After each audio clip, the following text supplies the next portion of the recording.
Hi.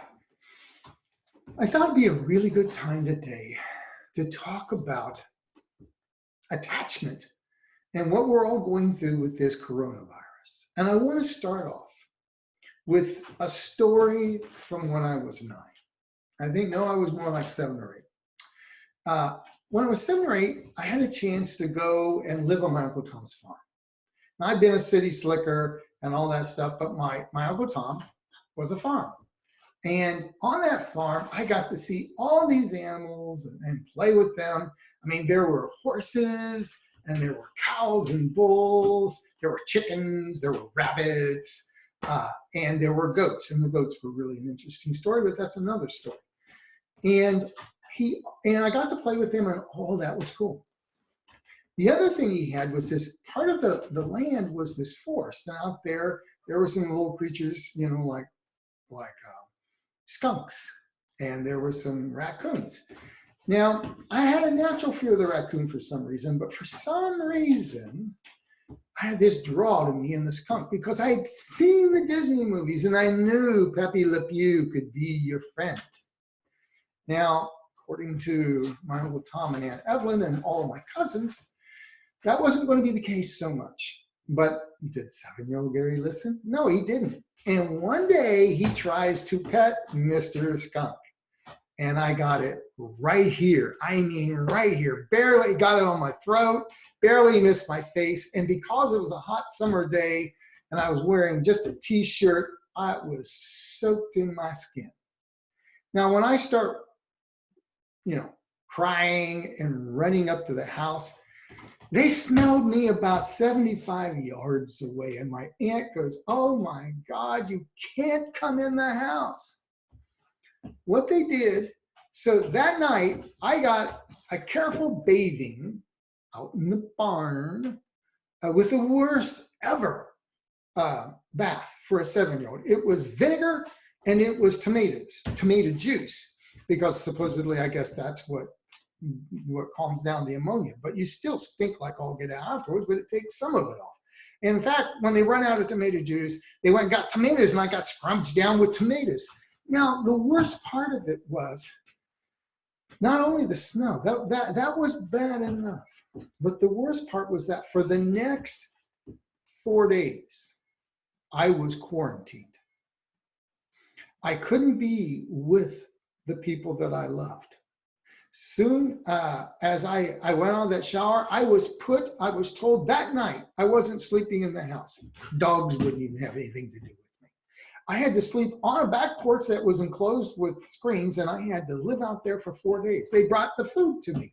Meanwhile, I could hear all the fun going on out in the living room, the popcorn, the movies, the TV, and all that other stuff, right? For 4 days, I had to endure quarantine. I had to be separate. And that was the worst part of it. It was logical, it was needed, but for another part of me, that didn't feel so well. Because I had a need to belong like every other human being. I had a need to feel close. The other day, I was at a bank. The day before, I'd been there asking some questions, and I just walked in normally. I didn't have any gloves on or anything like that. And they just talked to me like this.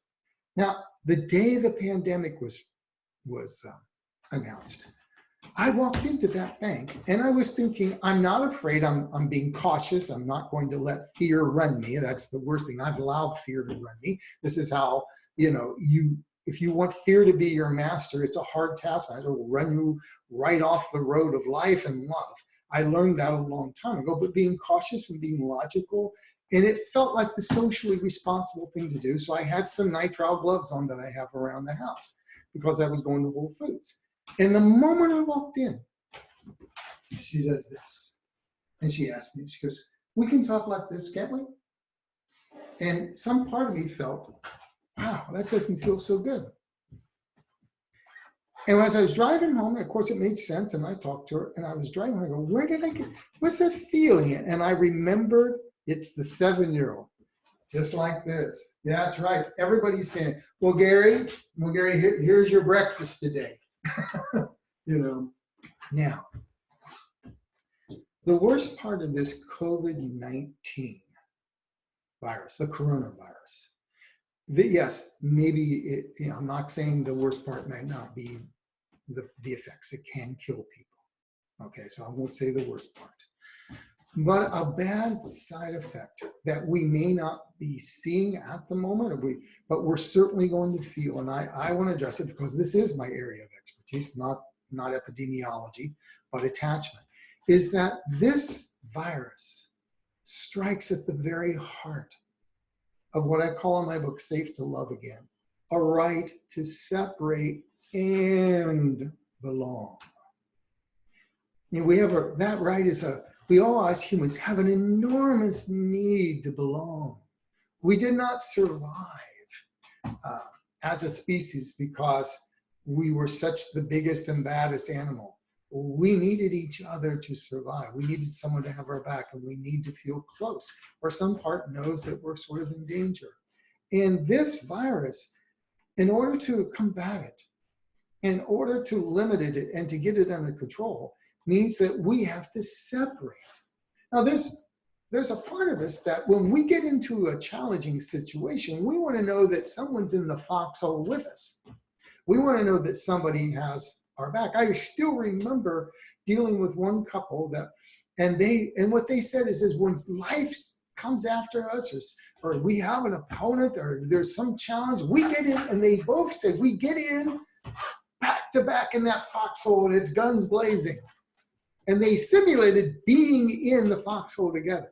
That's belonging. That's having your back. That's the right to separate and belong. But there's no jumping into another foxhole. I mean, we've got to keep separate in order to control this.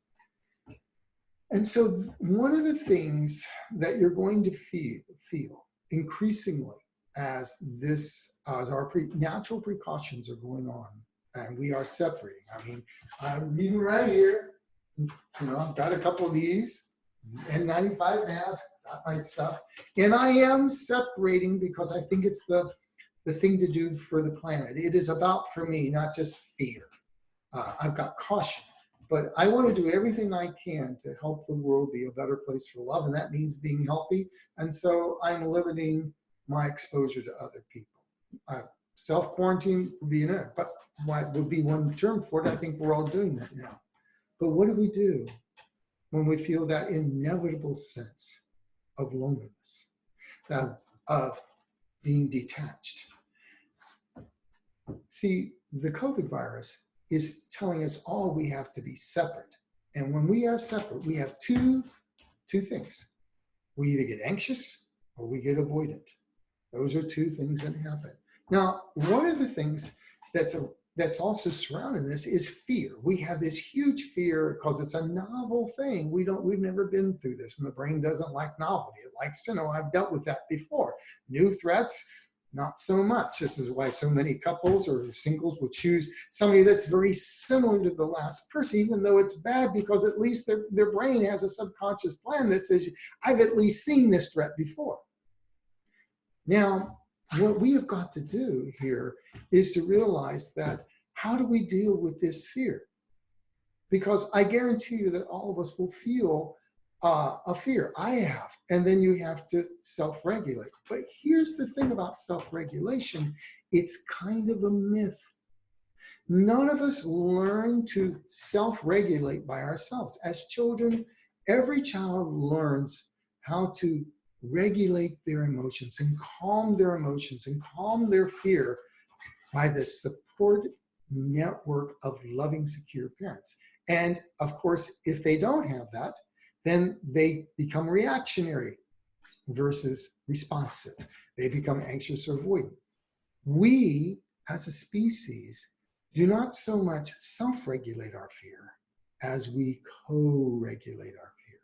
And this is what I want to get across today, is we need to seriously find ways that we can reach out to each other across the chasm of this distance that's required.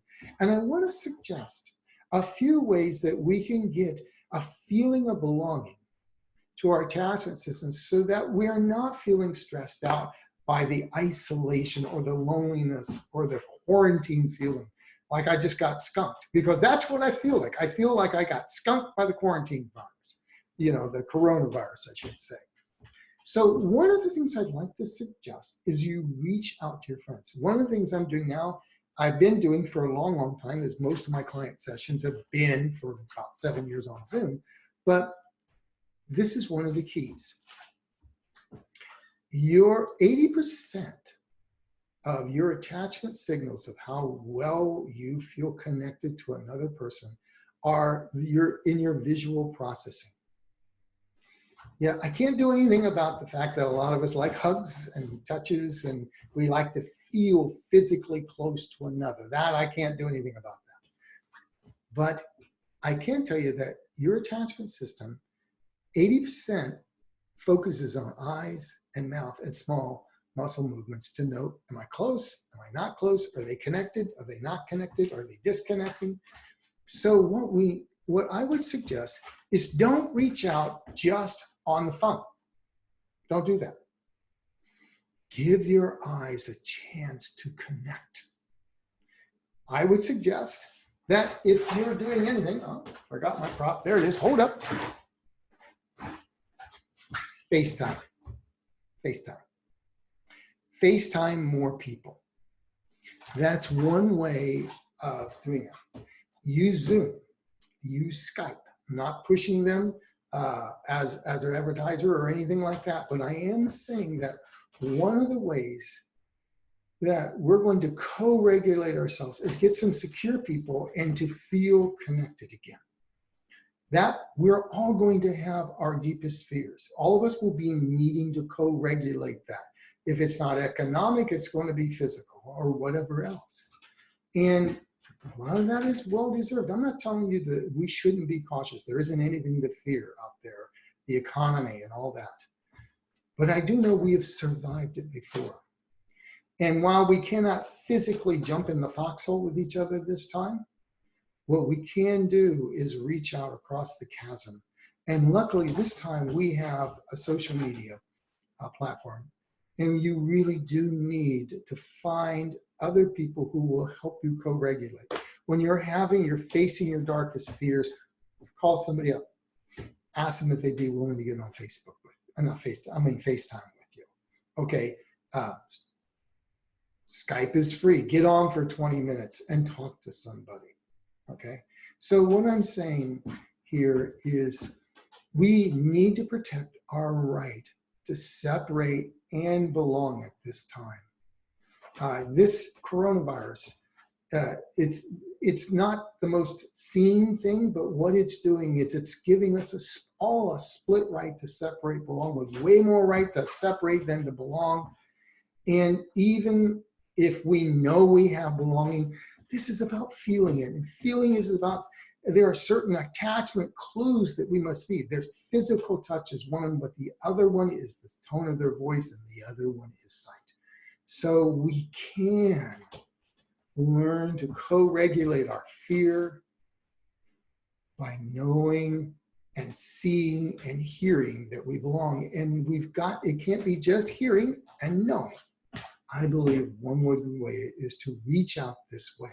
So make a regular practice of every day, once or twice, to call somebody on Zoom or Skype or FaceTime and actually have a conversation where it feels like somebody's at least in the room with you. And the other thing I'd like to leave you with is to know that, for most of us, I know there will be some people that will die, okay? But on the other hand, we have survived this. There's been huge fears around flu seasons before. There have been, and crises like 9/11. And one of the best ways to calm and self-regulate, so there's both self-regulation and co-regulation, but if you do need to self-regulate, ground yourself. Just breathe through it. If your breath is shallow, breathe through it. And I want to give you it's called an anxiety fix. It's a little thing that helps manage feelings of anxiety or fear when we're under stress, like if we had a big paper due or a big test, or we're just under a trying situation. And so what I'd like you to do is anytime you're feeling really, really afraid or isolated by this coronavirus, and maybe your friend isn't picking up at the moment, and you need to self-regulate while on the way to reaching out for co-regulation. I want you to just take a moment, close your eyes, and just feel the grounded energy coming up from the earth. And then just remember, breathe deep in and hold it for a few seconds, because this resets your parasympathetic nervous system. And breathe out. It's important to breathe in slowly, hold, breathe out. Breathe in, hold for the parasympathetic reset, breathe out. And now what I want you to do, I want you to visualize in a few months when you have heard that the government and the local authorities have all asserted that the crisis is over, that it's, the cases are way down and we're past the worst of it and past it.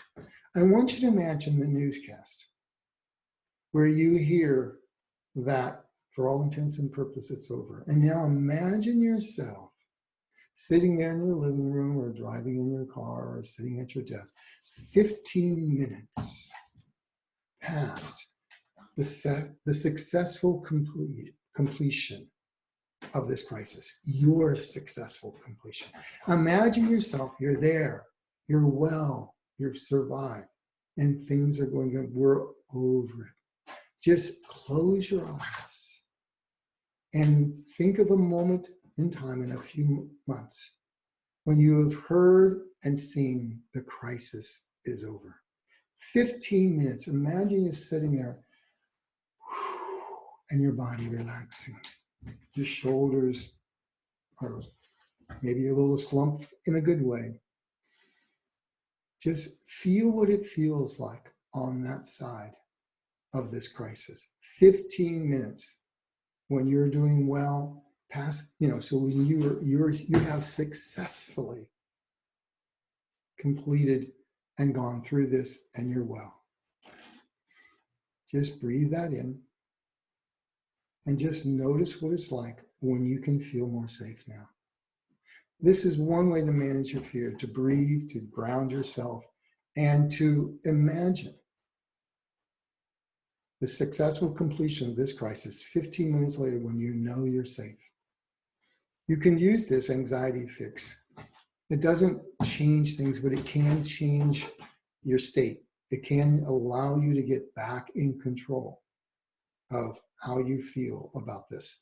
So then when you can reach out in a few hours to your friend. So my suggestion is, be cautious and really know that fear will not be your friend. Caution is, logical things like, but do it from a place of, I am protecting myself, but I am protecting everybody I love, including everybody I don't know, but I love humanity.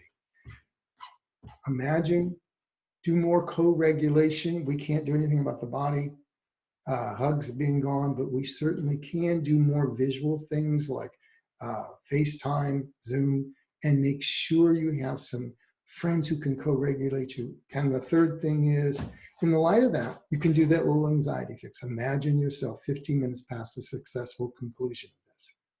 Now, we're all going to come together, and we need to come together. There is the possibility that we can come together as a planet in a way maybe we haven't.